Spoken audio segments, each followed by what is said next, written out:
Pois é, amados, estamos aqui nos estúdios mais uma vez com a presença do irmão José, da dupla Mineiro e Mineirinho. Eles que viveram alguns anos atrás no mundo artístico da música sertaneja, nos picadeiros dos circos, em televisão e outras coisas mais, hoje estão aqui, portanto, servindo a Deus. Irmão Zé é agora, portanto, um servo do Senhor, juntamente com o irmão João, e louva ao Senhor. E ele está aqui hoje para ser entrevistado, e ele vai contar a mudança da sua vida, como ele saiu do mundo artístico para colocar sua vida ao dispor do Senhor, como um instrumento nas mãos de Deus para o louvor do nome do Senhor Jesus. Inicialmente, a paz do Senhor, irmão Zé. A paz do Senhor, pastor Edemar, paz do Senhor, amados ouvintes. Aceita a paz do Senhor Jesus. Eu espero, irmão Zé, que essa entrevista seja para edificação de milhares de pessoas que conheceu o irmão antigamente e que hoje já o conhece. E se não o conhece ainda, hão de conhecer através daquilo que Deus tem feito na sua vida, na transformação pelo poder do Evangelho de Cristo. Irmão Zé, como é que foi tua infância, tua adolescência? Você começou no mundo artístico desde a infância, é isso mesmo? Sim, pastor Edemar, amado ouvintes. Eu, ali no interior de Minas Gerais, nós morávamos distante, eu morava distante da casa do irmão João. E com 10 anos de idade, nós mudamos para perto um do outro. E ali nós começamos a cantar para o mundo. Mas naquela época era tudo difícil, lá na roça. Isso foi no ano mais ou menos de que, irmão Zé? Foi no ano de 58, 59 por aí. E aí vocês começaram a cantar? Aí nós começamos a cantar. Eu me lembro que naquela época eu já tinha levado então, quando nós mudamos para perto, eu mais o irmão João, que nós mudamos um para perto do outro, eu tinha levado uma violinha de taquara. Meu pai, ele fazia balai, peneira de taquara, essas coisas, e ele toda vez que ele ia tirar taquara no mato, ele fazia aquelas violinhas de taquara e me dava, e fazia uma violinha para mim e me dava para mim tocar, né? E eu cresci naquela inclinação, o único da família. E a minha mãe sempre então, ela falava pro meu pai, eu acho que esse nosso filho, ele vai ser um músico ou ele vai ser um cantador. Tudo bem. Só que quando o pastor Edemar e amado ouvinte, Deus tem um plano na vida do homem, nada pode desfazer. A gente não sabia na época, porque nós somos de família tradicionalmente católico, e quando eu conheci o irmão João, ali com meus 10 anos de idade, nós começamos a cantar. Compramos um violão, pois naquela época a gente nunca tinha visto falar em violão de tarraxa, era violão de cavícula, que eu me lembro muito bem que a gente tinha que tocar, né, com aquele violão e segurar uma xícara de café perto. De vez em quando tinha que pegar o café e entornar nas cavículas do violão para não voltar. Então o café ele segurava a cavícula do violão para não voltar. Aquele violão de madeira muito antigo. E nós começamos a cantar. Mais tarde, nós, dali mais ou menos 1 ano, 2 anos por aí, nós já éramos convidados para cantar nas fazendas. Aí nós já tínhamos nossos 12 anos e nós íamos todas as festas que tinha nas proximidades ali do bairro onde nós morávamos, no interior de Minas, naquelas fazendas, nós ia tocar. E foi conhecendo o povo começou a falar, comentar sobre o nosso nome. Nós ainda criança, né? Usávamos naquela época calça de suspensol e nós fomos convidados para cantar numa festa. Eu me lembro muito bem que nós fomos convidados para cantar numa festa na cidade. Ali naquela festa foi uma dupla, os irmãos Dias. Eles foram de Belo Horizonte, eles já eram artistas, e foram de Belo Horizonte para cantar naquela festa. E ali ia ter um rodeio das duplas, né? Que ali era um sorteio que ia sair a dupla que tirasse em primeiro lugar. E nós tiramos em primeiro lugar. Foi quando, então, nós pegamos ali naquela cidade uma loja para fazer propaganda daquela loja. Eles cediam para nós uma perua Kombi e nós andávamos o dia todo fazendo propaganda da loja e eles pagavam para nós um dinheirinho razoável e pagava o almoço para nós, e todos os dias nós fazíamos. E aquilo era o início de tudo. Para nós aquilo ali era uma, né? E aí já compraram para nós 2 uniformes. Eu me lembro como fosse hoje, compraram para nós, né? Nós fazíamos propaganda da loja e a própria loja arrumou para nós 2 uniformes, um uniforme para mim e outro para o João. Uniforme para o irmão João. Então veja bem, amados, nós estamos aqui entrevistando o irmão Zé da dupla Mineiro e Mineirinho. E ele está contando a trajetória da sua vida sem Deus. De lá para Belo Horizonte. Belo Horizonte, vocês foram para que emissora? Nós fomos para a Rádio Guarani de Belo Horizonte. Rádio Guarani, uma emissora muito importante ali em Minas Gerais. Justamente. Nós tivemos programa na Guarani. Com quem era o apresentador? Na época, quem era o apresentador? Bentinho do Sertão. Bentinho do Sertão, conhecido em toda Minas Gerais, inclusive. Justamente. E eu creio que em parte do Brasil, devido ao seu programa, que era muito conhecido. E depois, como é que foi o acesso de lá para outras programações, irmão Zé? Então, quando nós ali chegamos em Belo Horizonte, nós tivemos acesso para arranjar um programa na Rádio Guarani de Belo Horizonte, e posteriormente dali, nós fomos para a Rádio Tiradentes de Belo Horizonte, lá no Barreiro de Baixo.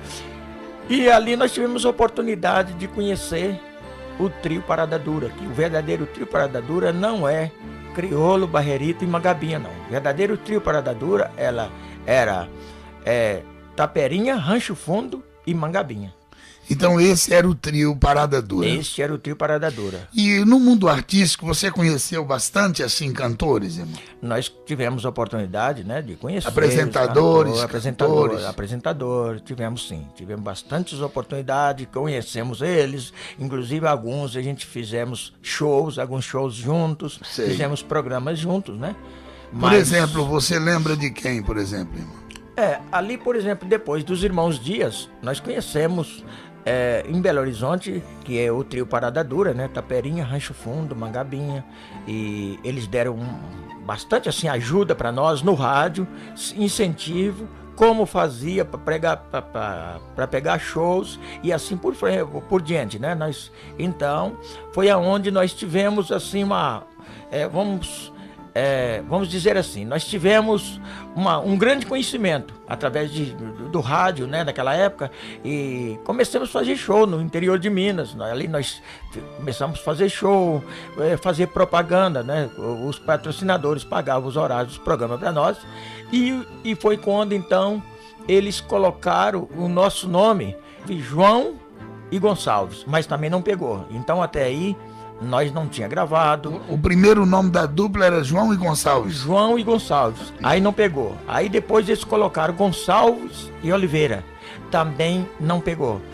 E dali nós fomos então para o Rio de Janeiro, em 64. No ano de 64 vocês foram para o Rio. Em 64, já chegando em 65, nós fomos para o Rio de Janeiro. E no Rio de Janeiro, pastor Ademar e amado ouvinte, nós chegando no Rio de Janeiro, nós tivemos facilidade de ingressar no rádio, pois na época nós levamos uma carta do Bentinho do Sertão de representação, né? Porque de primeira era tudo assim, a gente já levava a carta, era mais difícil para ter comunicação, até mesmo através de telefone e assim por diante, e eles então deram para nós uma carta, e nós chegamos com essa carta ali no Rio de Janeiro. O primeiro local que nós conhecemos foi Nova Iguaçu, aonde nós fomos residir, e chegando ali nós chegamos na rádio de Nova Iguaçu, a emissora de Nova Iguaçu, que me falha na memória agora o nome da rádio em Nova Iguaçu, e eu sei que o programador era Araponga. Ali que nós conhecemos então o Barrerito. E aí vocês de lá, vocês tiveram a Rádio Nacional do Rio? Tivemos, justamente, daquela rádio de Nova Iguaçu, nós fomos para a Rádio Nacional do Rio no tempo do Biguá. O Biguá, que naquela época também ele fazia apresentação, né, da dupla Barrerito e Baianito, que eram os 2 irmãos. Depois o Baianito veio a falecer, então o Barrerito começou a fazer dupla com o irmão dele, que era o Biguanito, aliás, com o primo dele, que era o Biguanito.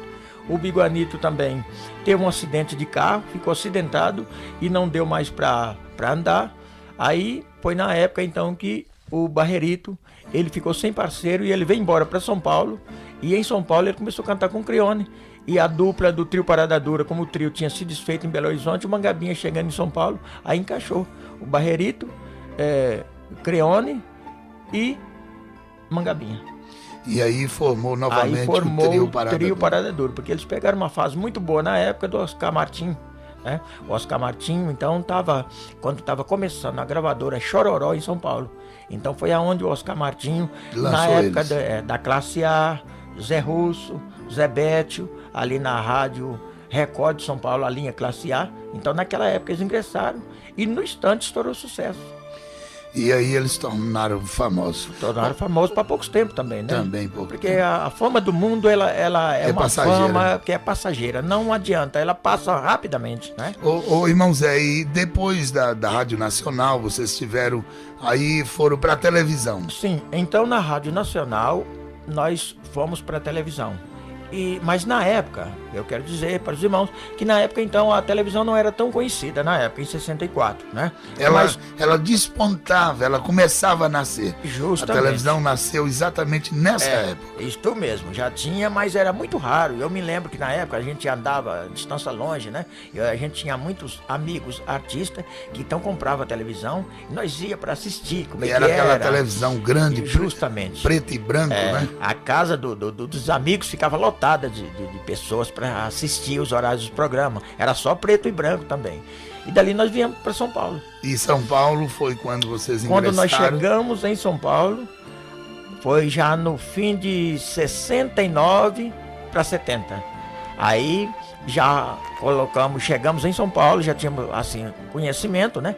Foi aonde então nós conseguimos. O primeiro programa que nós arrumamos foi um programa de manhã, era muito difícil, mas nós conseguimos um programa com Inhonzé na Rádio Nacional de São Paulo. Rádio Nacional. Muito ouvida. O programa do Inhonzé era muito ouvido na época. Foi na época de Canário e Passarinho, Ari Fandangueiro. Foi na época de Ziluizalo. Nós então encaixamos no rádio e tivemos facilidade logo para entrar na televisão também. Na TV Gazeta, Canal 11. Vocês fizeram quantas gravações? Lá no mundo nós fizemos 2 lançamentos. 2 lançamentos. Inclusive o primeiro lançamento que nós fizemos, quem acompanhou nós na época, ele estava no auge, né? Que era Nenete Dorim Nardelli. E quem acompanhou nós foi o Nardelli. Nardelli, bom sanfoneiro na época, né? Ele fez acompanhamento, gravamos pela Continental. Agora os amigos, aqueles artistas que estavam sendo mais bem sucedidos, então eles frequentavam espiritismo, frequentavam mesa branca. Exatamente. Então, em regra geral, esse pessoal, eles são ligados a algum sentimento religioso. E uma das coisas que me parece que é muito favorável a eles é o espiritismo. É isso mesmo, né, irmão Zé? Justamente. É o espiritismo. Eles vão para fazer sucesso. Justamente. É verdade. Vão para fazer sucesso. E a gente, através do conhecimento com eles, então eles começaram a levar, através de conselho, levar nós para esse lado. E o primeiro passo que eu dei foi candomblé. Porque o candomblé na época eles falavam, mas a gente sabe que é tudo uma coisa só, mas dizia que era mais forte, onde fazia trabalho mais forte. E eu comecei a frequentar terreiros de Umbanda, beber sangue de galinha preta e ali receber conselhos dos demônios, receber conselhos de pai de santo e assim por diante. E através disso aí eu fui me aprofundando, não é? E embora o diabo ele mostra pra gente algumas vantagens, só que as vantagens que ele mostra são simplesmente para enganar o homem. Ele vai levando o homem numa certa situação que o homem vai sendo puxado por ele, dominado por ele. E ele dá hoje, amanhã ele toma, depois quando ele vê que a gente desconfia de alguma coisa, ele torna a fazer um agradozinho e o homem fica devendo aquele favor a ele. O diabo, realmente veio para isso, matar, roubar e destruir. Ô irmão Zé, depois essa vida toda, fama, como é que foi seu casamento? Você conseguiu casar nessa situação? Justamente. Aí, inclusive, o mineiro, que é o irmão João, ele estava vendo, eu frequentava bastante esse tipo de coisa, né, que era macumba, mas dentro de mim eu comecei a perceber que o diabo tinha falado para mim que eu era uma pessoa que eu tinha condições de me desenvolver, era uma pessoa para mim, eu tinha condições de ser uma pessoa famosa, e eu comecei a ir por este lado dessa influência, mas com certos tempos eu comecei a perceber que tinha uma coisa diferente comigo. E eu comecei a sair fora daquela pessoa normal que eu era. E daí pra frente, irmão Zé, como é que você casou? Casei, aquela situação de angústia, casei aquela com uma luta. moça, essa que é minha esposa hoje, né? Graças a Deus. E conheci aquela menina simples, lá também do interior, tinha vindo recentemente para São Paulo. E nós casamos, muito bem. Só que não demorou muito tempo, eu já estava para separar da esposa.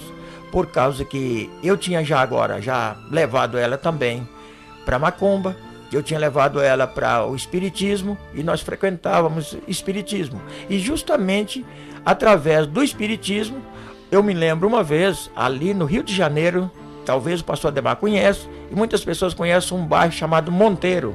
Sei. Monteiro, no Rio de Janeiro. Justamente ali tinha um centro espírita, que eu frequentei muitos anos, aquele centro espírita, né? E ali eu peguei, foi uma obra de macumbaria. E essa obra de macumbaria que eu peguei no meu corpo, um demônio me colocou a obra de macumbaria, eu me acordei, eu vi ele colocando, eu não tive força e não teve jeito. Fiquei uma pessoa perturbada daquela época em diante. E agora já, depois de alguns anos morando em São Paulo, já casado, e minha esposa não tinha paz comigo dentro de casa. Ia no rádio, fazia o programa, a gente viajava nos circos, ficava às vezes uma semana, 15 dias fora de casa. Quando eu voltava, eu cheguei num ponto que eu chegava dentro de casa e olhava para minha esposa e aquilo me subia aquela coisa ruim, eu ficava endemoniado e já começava a brigar com a minha esposa enfim, até mesmo judiar dela, bater nela. Não que eu queria, mas uma força maligna me forçava eu criar uma briga com a minha esposa para modo de judiar dela. Ô irmão Zé, houve algum momento que você pensou em suicídio? Houve, muitas e muitas vezes. A minha esposa falou que ia para a igreja e eu falei para ela, eu não vou, o que eu vou fazer lá no meio dos crentes? Eu não vou no meio desse povo. Nunca tinha entrado numa igreja de crente, não conhecia a Bíblia, ninguém nunca tinha falado para mim do Evangelho, mas passou naquele sábado, quando foi no domingo, quando ali minha esposa fez o almoço e falou que ia para a igreja junto com aquela mulher, com a minha vizinha. Eu falei com a minha esposa, eu vou também na igreja, eu vou.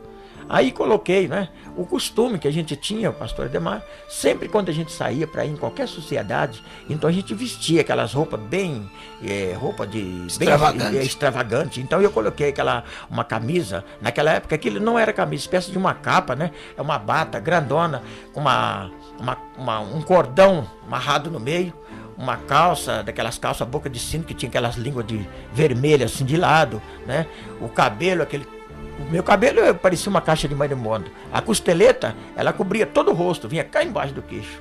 E parecia ali um bicho mesmo, né? E aí você foi na igreja com ela? E fui para a igreja. Chegando ali na igreja, nunca tinha sonhado, nunca queria entrar dentro de uma igreja de crente. Eu vi os crentes assim, não que eu tinha raiva dos crentes, mas quando eu via uma pessoa crente que vinha pro meu lado, eu já saía correndo, né? E aí eu imagino o irmão Zé, aquele moço todo desajustado, com aquela roupa, com cigarro, enfim, aquela vida terrível, entrando numa igreja. Todo perdido. E aí você viu aquela igreja, aquele pessoal cantando, um negócio estranho, né? Entrei ali na igreja, pastor Ademar e amado ouvinte, pesando 52 quilos.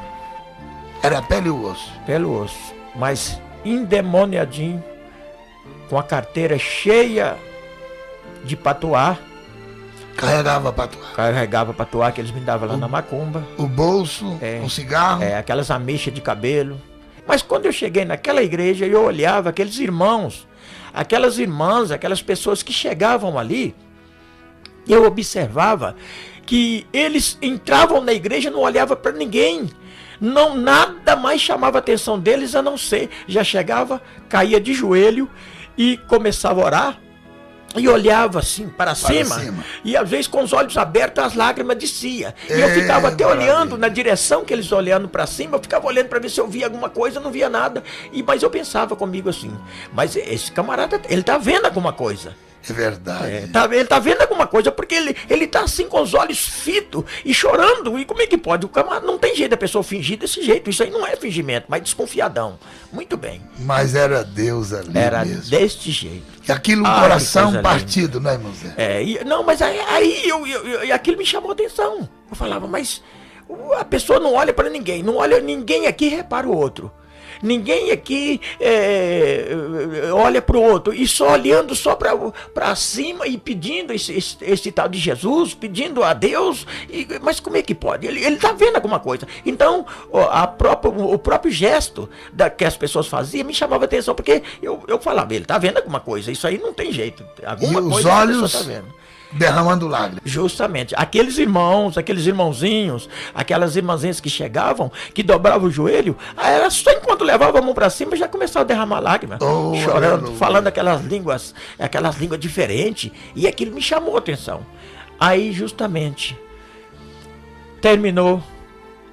Quando terminava aquele trabalho, estava eu e a minha esposa. O pastor falou assim, olha, você... Aí o pastor no púlpito, né, na pregação, ele contou toda a minha vida. E eu pensei e falei, a minha esposa, eu tenho certeza que a minha esposa conversou com esse pastor, particularmente, contou toda a minha vida, o que acontece na minha vida, acontece dentro da minha casa, contou tudo para ele o que está acontecendo dentro da nossa casa. Quando chegar em casa, eu vou tratar com ela. Eu vou ter uma conversa séria com ela sobre isso aí. Porque eu vim aqui não para ninguém saber da minha vida. Agora ela já contou. Só que quando eu pensava assim, o pastor no púlpito falava, pastor Ademar, ele dizia assim, você às vezes pensa que eu conheço a tua vida, sei da tua vida, eu não conheço ninguém aqui, mas saiba de uma coisa, se você está sentindo que esta palavra está falando com você, é o Espírito Santo de Deus que está mandando eu te dar esse recado. Tinha muita gente ali, né? E era Jesus falando. Era Jesus falando. E ali, irmão Zé, o nosso tempo já está indo. E ali como é que foi a mudança? Como é que foi a operação de Deus na sua vida? Justamente. Foi quando o pastor Ademar, amado ouvinte, eu... observando aquilo, então eu falei, ele falou, olha, nós estamos começando uma campanha de 7 dias, e você que está nessa situação, levante a tua mão, faz um voto com Deus, com Jesus aqui, e vem aqui à frente, nós vamos fazer uma oração para vocês, falou para o povo, né? E que se você tiver visto, se você tiver sentindo que tem um demônio na tua vida, você que frequenta macumba e assim por diante, falou tudo que eu fazia, vem aqui à frente, nós vamos fazer uma oração para vocês, vocês vão fazer uma campanha, sem faltar um dia, vocês vão prestar 7 dias de culto a Deus aqui na igreja. E eu levantei minha mão. Quando eu levantei minha mão, eu senti uma tontura. Mas aí eu fiquei firme e fui lá na frente, eles oraram por mim, porque tem demônio que não cai fácil mesmo, né? E minhas vistas escureceu e eu comecei a querer cair, mas não caí. Muito bem, fui embora para casa. Então, chegando em casa, eu falei para minha esposa, eu vou fazer esse negócio dessa campanha, vou fazer para mim ficar liberto dos vícios. Muito bem. Passou, foi naquele domingo, começou naquele domingo, passou o domingo, na segunda, na terça, na quarta, na quinta-feira, 5 dias. Foi na quarta-feira com 4 dias e eu pensava comigo, eu até agora, eu não recebi nada, que eu não senti nada. Eu tenho que sentir alguma coisa, eu não senti nada, e se eu não receber nada, eu vou chamar aquele pastor de mentiroso. Porque o pastor tinha falado uma palavra no púlpito, que se a gente fizesse a campanha e não recebesse nada, podia chamar ele de mentiroso. Quando terminasse a campanha, ele dava permissão da gente ir lá na frente e chamar ele de mentiroso diante da igreja. Aí eu falei, pois eu vou chamar ele de mentiroso, porque tanta coisa que eu já tinha feito e não tinha recebido nada, agora ali na igreja, no meio dos crentes, mas tudo bem, eu fiz a campanha. Quando foi na quinta-feira, que estava com 5 dias, estava um dia frio, cheguei ali na igreja, todo daquele mesmo jeito, com aquelas roupas de fazer show em circo, né? E a roupa toda brilhando, e eu estava ali, lá atrás, fiquei lá perto da porta, né? Não ia para frente de jeito nenhum, lá perto da porta. E dali a pouco, foi quando já estava bastante atrasado o culto, o pastor falou, olha, uma irmã pediu para dar um testemunho, nós vamos ouvir a nossa irmã dar um testemunho.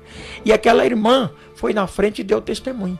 Aquela irmã, ela era a esposa de um pastor, e eles iam para fazer uma concentração, um trabalho, num culto, né? E eles daí bastante atrasado. E este culto que eles iam realizar lá no Rio de Janeiro, trabalho que eles iam fazer no Rio de Janeiro.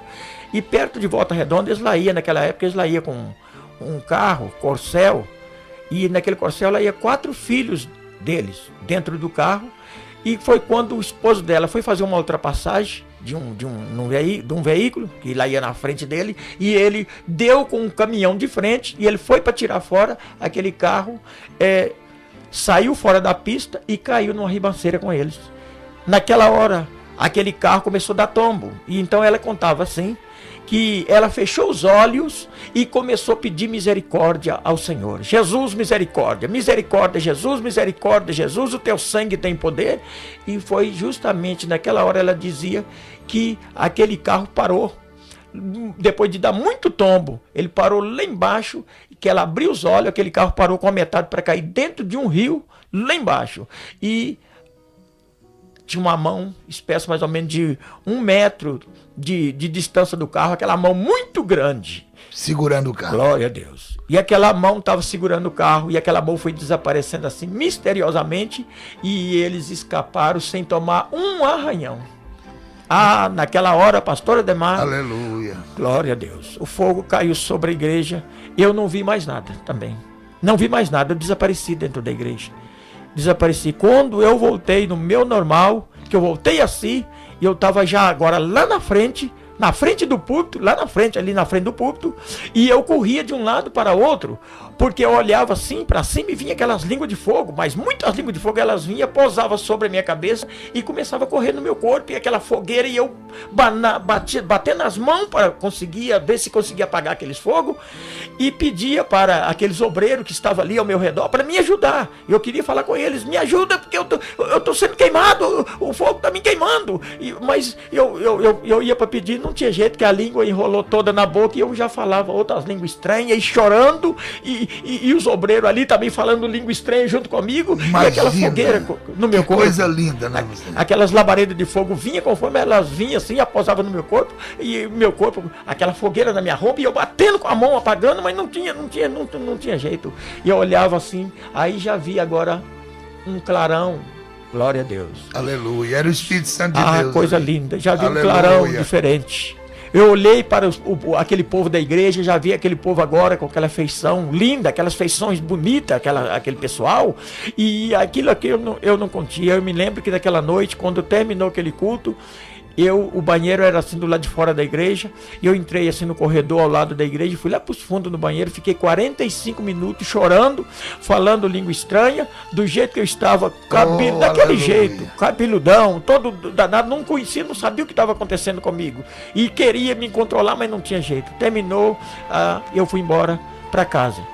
E quando eu cheguei em casa, a minha esposa naquele dia, porque a minha esposa não tinha feito a campanha, e naquele dia, quando eu cheguei em casa, eu fui pensando, agora eu vou chegar em casa, a minha esposa não pode ver esse negócio na minha vida, isso que está acontecendo na minha vida, ela não pode ver. E quando a minha esposa abriu o portão, eu entrei, bati na porta, minha esposa abriu a porta. Quando ela abriu a porta, e eu ali segurando, mas parecia que eu estava querendo explodir, e eu segurando, aí entrei para dentro, não olhei nem pro rosto dela. O meu costume não era aquele, sempre a gente chegava, cumprimentava, às vezes, né, cumprimentava ela, dava um beijinho nela, mas naquele dia eu já não quis fazer, porque aquilo, eu falei, não vai dar, eu tenho que fazer de tudo para ela não perceber nada disso, né? Mas não adiantou, pastor. Quando eu entrei dentro de casa, a minha esposa, eu sentei ali, e a minha esposa pôs a comida sobre a mesa, e em frente assim, à cozinha tinha o banheiro e uma toalha assim perto, numa corda na entrada da porta do banheiro, e eu sentei ali, a minha esposa pôs a comida, e a gente começou a comer. E eu dei a primeira, segunda garfada que eu dei comendo ali, a minha esposa falou para mim assim, você tá diferente? O que está acontecendo? Olha para mim. Eu não segurei para não olhar. Ela falou, olha para mim. Quando eu olhei para ela, ela falou, você está com uma feição diferente, esquisita, o que está acontecendo?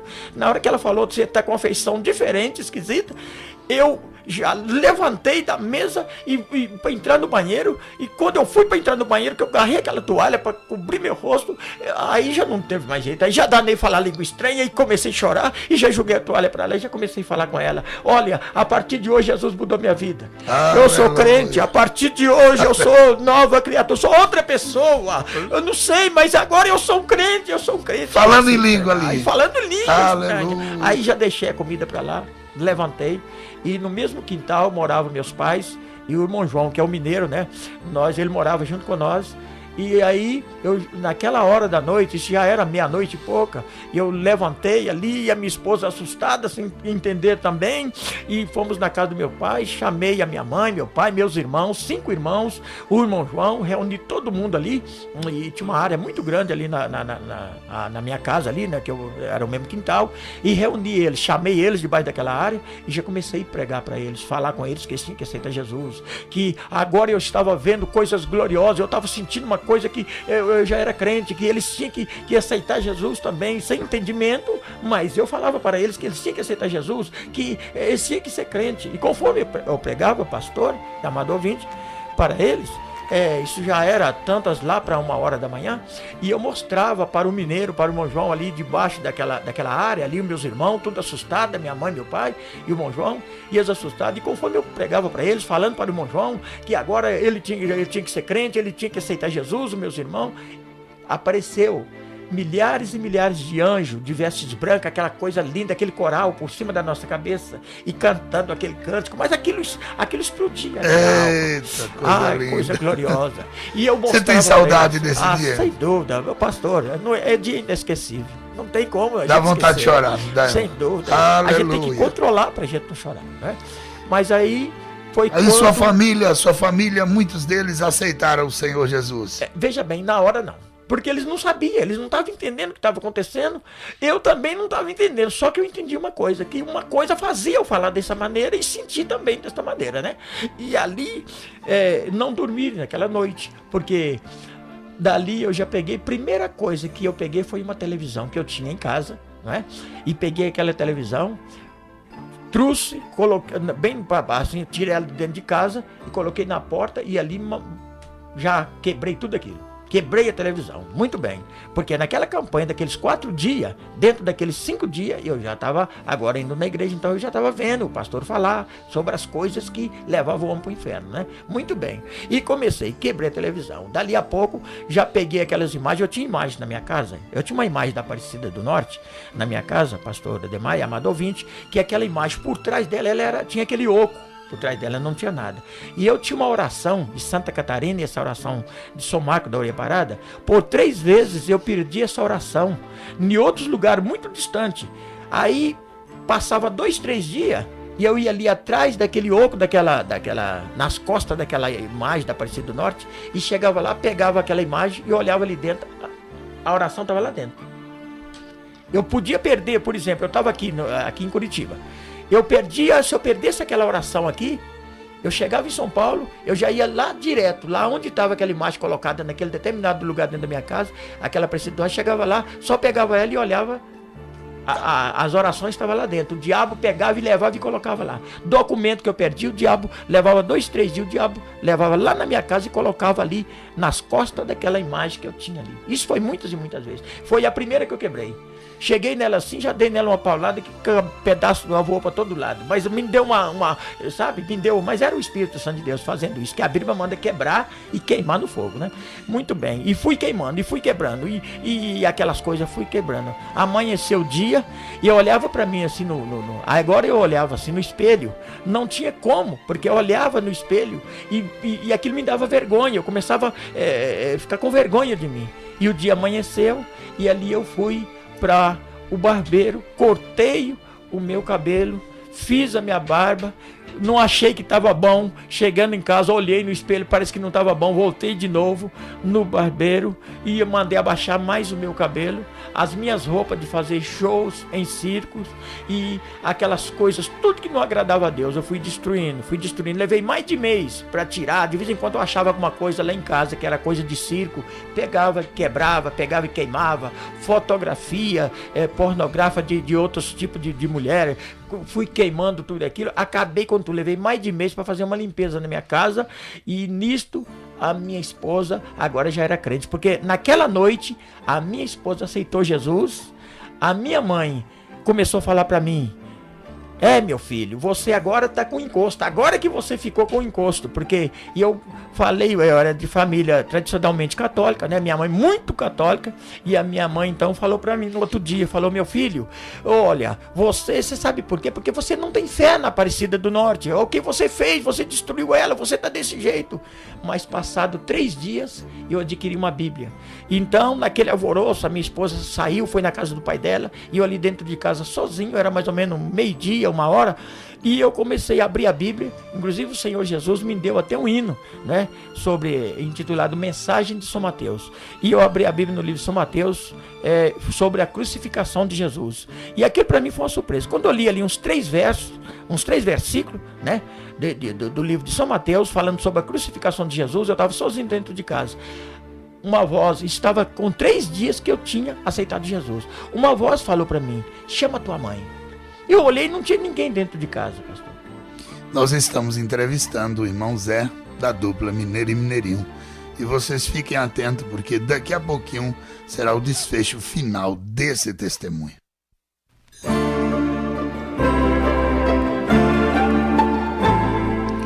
Pois é, irmão Zé, da dupla Mineiro e Mineirinho, que estamos aqui, portanto, nessa entrevista. Sua mãe, ela ouvindo então aquela pregação que você leu lá em São Mateus, falando da crucificação, você foi transmitir isso, essa mensagem para tua mãe. Justamente, eu peguei na mesma hora que eu ouvi aquela voz falar: vai, chama tua mãe. Eu olhei, não vi ninguém, mas na hora eu já percebi que era a voz do Espírito Santo.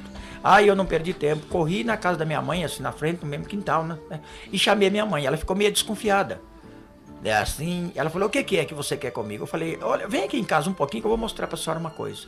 Aí ela veio, quando ela entrou dentro da minha casa, eu falei: eu quero que a senhora me dê pelo menos 2 minutos de atenção, só para uma coisinha que eu vou mostrar para a senhora aqui, a senhora pode ir embora. Quando eu li 3 versículos, no mesmo lugar que eu li 3 versículos, Jesus batizou minha mãe dentro da minha casa com o Espírito Santo. Glória a Deus. Aleluia. Irmão, naquela hora, minha mãe, mas a minha mãe abraçamos ali, chorando nós dois. A minha mãe falou: pode desfazer de tudo que eu tenho lá em casa agora que não agrada a Deus. Quebra as imagens, pode quebrar. E naquela mesma hora eu fui e comecei a quebrar, tirando tudo aquelas coisas. E até hoje, graças a Deus, a minha mãe serve a Deus em espírito e em verdade. Vai para 25 anos. Ô irmão Zé, mas assim, quer dizer que o fogo caía na mesma hora. Foi na mesma hora. Aí eu falei: aí pegou também o negócio na minha mãe, né? Que era o batismo com o Espírito Santo. Mas aí então, pastor Ademar e amado ouvinte, e Deus foi fazendo a obra na minha vida, converteu minha mãe, o meu pai, e alguns dos meus irmãos no momento aceitaram Jesus, só que depois eles não foi liberto dos vícios, né? Então tem alguns que deixaram, outros não. E Deus foi fazendo a obra. Aí o irmão João, foi na época que o irmão João então ficou sem assunto ali no meio de nós, eu e a minha mãe, minha irmã, meu pai, agora convertido. Foi na hora que o irmão João falou: olha, eu vou embora para o Rio de Janeiro, vou voltar para o Rio. E aí começou a chegar os amigos na porta da minha casa para me chamar, os colegas de rádio, né? Os artistas iam ali me chamar, parava o carro e eu começava a pregar para eles. Alguns voltaram, alguns não, foram embora, nunca mais voltou. E eu mandei o irmão João ir lá fazer o cancelamento, cancelar. Nós ainda tinha 1 ano e 2 meses para terminar o programa na televisão, lá da TV Gazeta, Canal 11, era ali na Avenida Paulista. O irmão João foi lá e cancelou, explicou para eles, na época, né? Era o Carlos de Aguiar que fazia o programa. Muito bem, só que quando passou 6 meses, o irmão João voltou para São Paulo e sem eu falar nada, ele foi comigo na igreja, chegou lá, ele se converteu também. E aí nós compramos um casal de instrumento ali no Jabaquara, em São Paulo, compramos ali um casal de instrumento. E casal de instrumento era uma viola e um violão. Uma viola e um violão. E começamos a louvar o Senhor Jesus e estamos até hoje viajando por esse Brasil afora, louvando a Deus. E Deus tem até que o Senhor tem cumprido com a palavra que Ele tem falado. O primeiro hino que o Senhor me deu foi o hino Transformação. Esse hino, alguns dias que eu era convertido, andando na rua, e veio tudo na minha mente. Por isso, o primeiro hino veio tudo na minha mente, não foi escrito, não foi nada, e até hoje. Todos os hinos, nós temos 17 lançamentos, todos os hinos que o Senhor tem me dado, eu nunca sentei numa mesa para escrever hino. Vem na mente, assim, nos momentos de luta, nos momentos, muitas das vezes, de alegria, e o Senhor dá hino para nós. Muitas vezes, em altas madrugadas, perambulando ruas eu saía, sem paradeiro, não tinha posada certa, embriagado pelas calças eu dormia, não tinha felicidade, a minha alma vivia a chorar, sem saber que Jesus Cristo tinha morrido numa cruz pra me salvar.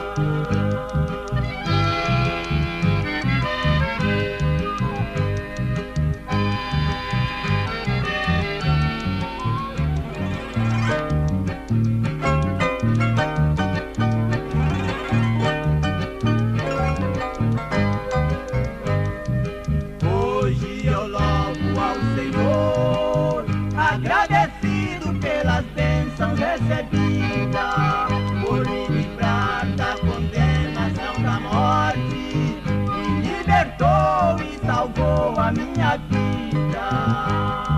Meu coração sofredor encontrou descanso e paz.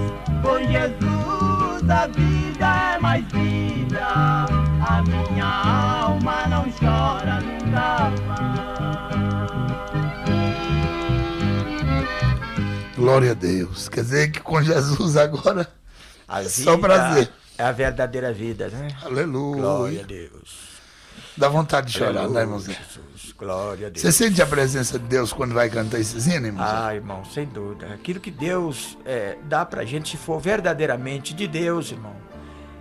A gente, porque tudo confirma, tudo bate, é o testemunho da vida da gente com os hinos que o Senhor tem dado para nós.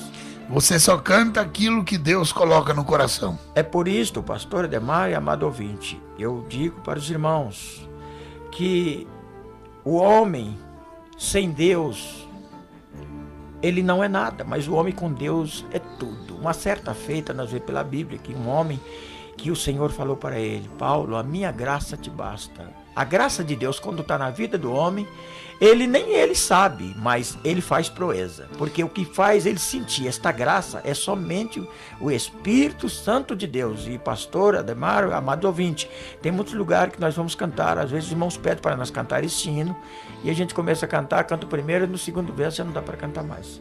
Ô irmão Zé, Glória a Deus. vocês gravaram, portanto, 17 LPs. Temos 17 lançamentos, né? E desses lançamentos teve muitos hinos que ficaram marcados. Entre eles, por exemplo, eu gostaria que o irmão citasse um ou dois aí, por exemplo. Por exemplo, este aí foi o primeiro que o Senhor me deu, né? Que foi um hino que mexe com a minha alma mesmo, porque realmente foi um pedaço que da você minha vida viveu. desta maneira, justamente.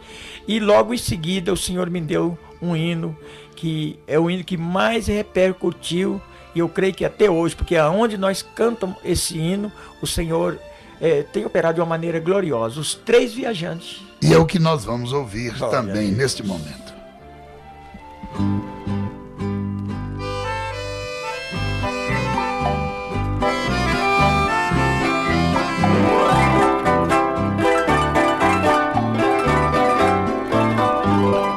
No caminho de Emaús, dois discípulos iam conversando a respeito de Jesus. Os dois iam comentando a sentimento profundo que os olhos se lacrimando. Nisto apareceu um homem, os dois foi se aproximando.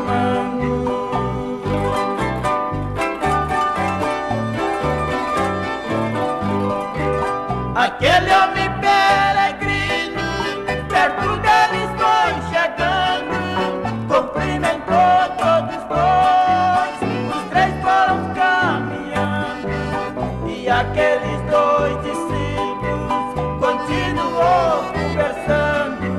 Aquele homem perguntou: de quem vocês vão falando?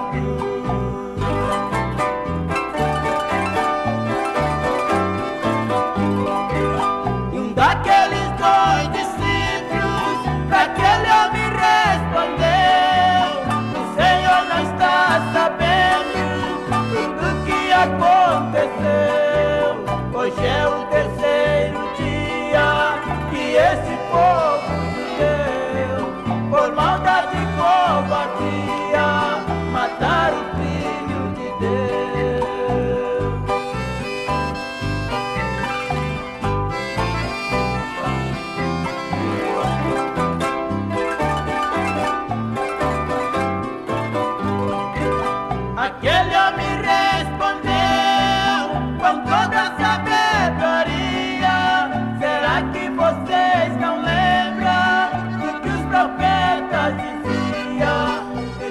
Portanto, estamos aí ouvindo a dupla Mineiro e Mineirinho, que hoje serve a Deus com coração sincero.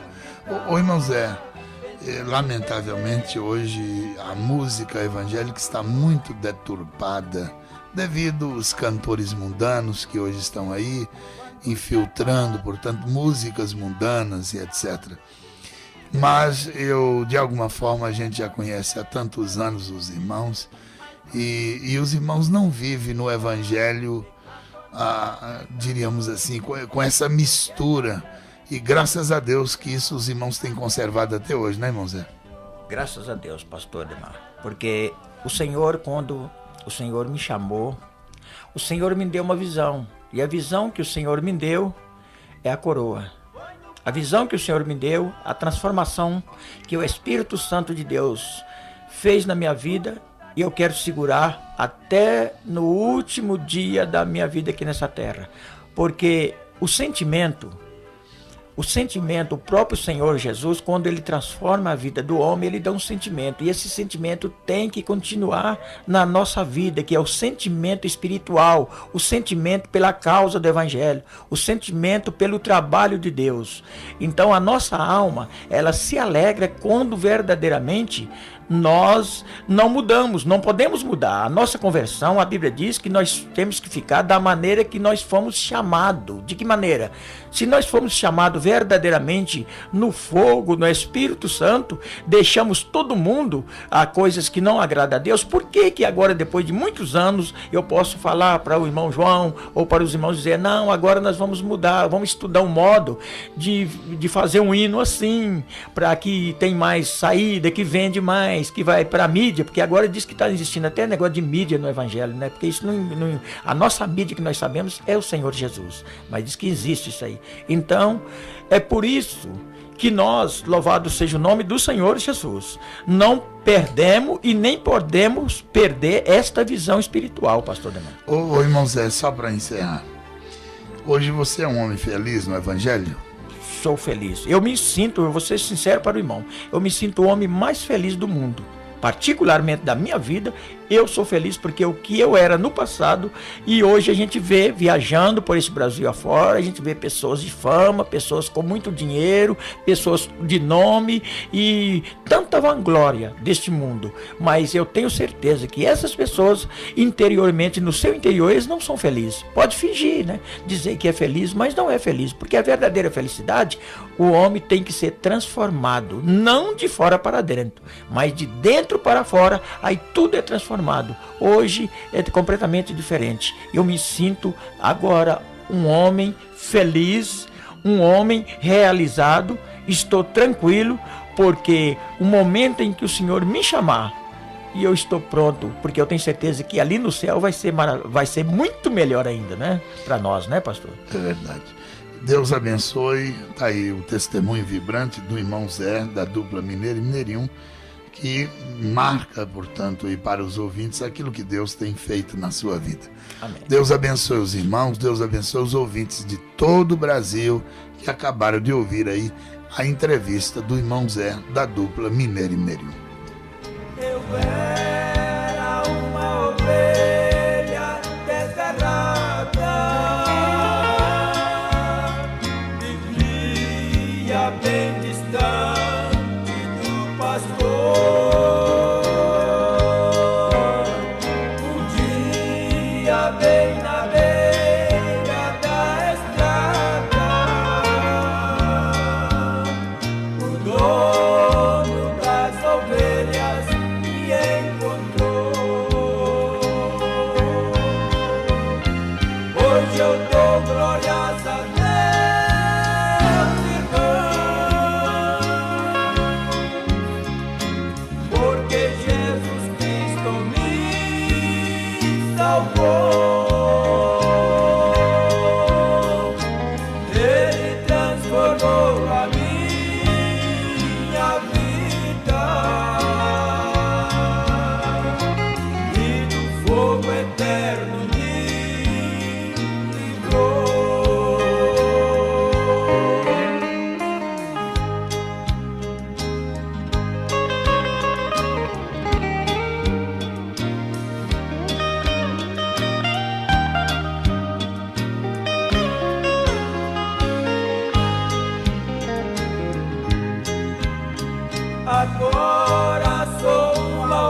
salvou.